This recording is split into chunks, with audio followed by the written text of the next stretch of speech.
আমি লাচিত খানাৰ ল'ৰা ইয়াতে আজি আমাৰ সিংহলদাক বহুত কিবা কিবি ক'লে কোৱাৰ কাৰণে আজি আমি এইফালে ইয়াতে ৰখিছো এতিয়া তেখেত এতিয়ালৈ আহি ওলাই আহিবলৈ পৰা নাই কিন্তু আমি লাচিত খানাৰ ল'ৰা কিন্তু তেওঁৰ ঘৰৰ আগত এইফালে ৰখিছো আমাৰ এইখিনি কেপাচিটি লাচিত খানাৰ এইখিনি কেপাচিটি এতিয়া কথাটো হ'ল মানে ধৰ সিংহলদাৰ ওপৰত যদি কিবা কথা যদি আহে তেতিয়া আমি কোনো কাৰণত ৰখি নাথাকো আৰু যদি তেওঁৰ যদি ইমান যদি দম যদি আছে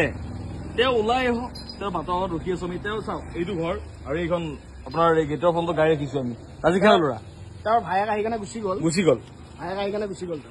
বীৰ লাচিত খানা খনিকৰ যদি দম আছে মোৰ ঘৰলৈকে আহা চিংগল লাগে তো আমি আহিছো চিংগল লাগিব কাৰণে অকল আহি তাই আহিব লাগে ন আহি আহিব লাগে ঘৰটো দেখাই দে ভালকে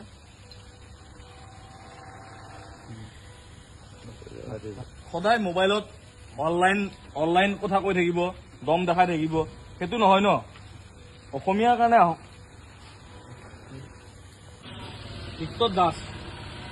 এতিয়া কথাটো হ'ল এনেকুৱা ধৰ ভিক্টৰ দাস মানে এনেকুৱা এটা ধৰ ৰোড প্ৰেজেণ্ট হৈ গৈছে বা এনেকুৱা এটা ধৰ প্ৰেজেণ্ট হৈ গৈছে ভিক্টৰ দাসৰ মানে ধৰ ভিক্টৰ দাস বুলি ক'লে মানে ৰাইজে ভয় হৈ যায় এতিয়া আমাৰ বীৰ লাচিত খানা এনেকুৱাকে কৈ থাকে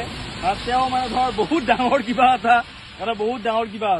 আৰু সেই ডাঙৰ কিবা এটাৰ ঘৰৰ ফ্ৰণ্টত থাকি আমি কথা কৈ আছো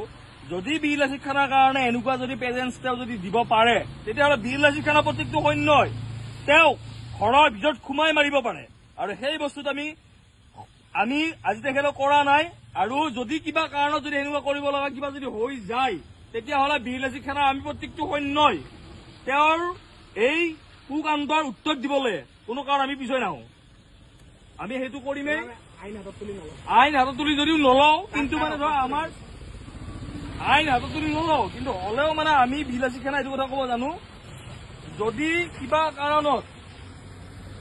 তেওঁ যদি এনেকে থাকে তেতিয়াহ'লে আমি তেওঁৰ প্ৰতি উত্তৰ দিবলৈ আমি তেওঁৰ ব্যৱস্থা আমি নিজে ল'ব পৰা প্ৰযোজ্য আমি হয় আমাৰ হিন্দী প্ৰযোজ্য আমি হয় আৰু সেইকাৰণে আমি কওঁ তেওঁ নিজে ঠাণ্ডা হৈ যাওক নহ'লে আমি গৰম হ'ব লাগিলে তেওঁ বহুত কিবা কিবি হৈ যাব তেওঁ এইটো তুমি কৈ দিয়া ঘৰলৈকে আহিব লাগে আমি আহিলো তাৰ ঘৰলৈকে ৰখিলো আমি এতিয়াও ৰখিম আমি ৰাতিপুৱালৈকে ৰখিম তেখেত আহক আহি কেনে কথা পাতক আমাৰ কি হৈছে তেখেতে কৈছে চিংগল লাগিল শৃংখলতাক হেনো বোলে তেওঁ ভাঙি পেলাই দিব আহক শৃংখলতাক ভাঙিব নালাগে শৃংখলতা আহিবই নালাগে আমাকে ভাঙক দিয়কচোন বাৰু আমি আহিছো আৰু আমি অকলে আহিছো এনেকুৱা নহয় যে আমি বোলে বহুত বোলে আমাৰ সৈনিক লৈ আহিছো এনেকুৱা নহয় আমি অকলে আহিছো তাই আহক আহি কেনে আমাৰ কথা পাতক অকলে ভাঙক আমাক আহি কেনে তাৰ কিমান চিংগল লাগিব তাৰ কিমান জোৰ আছে চাওঁ এবাৰ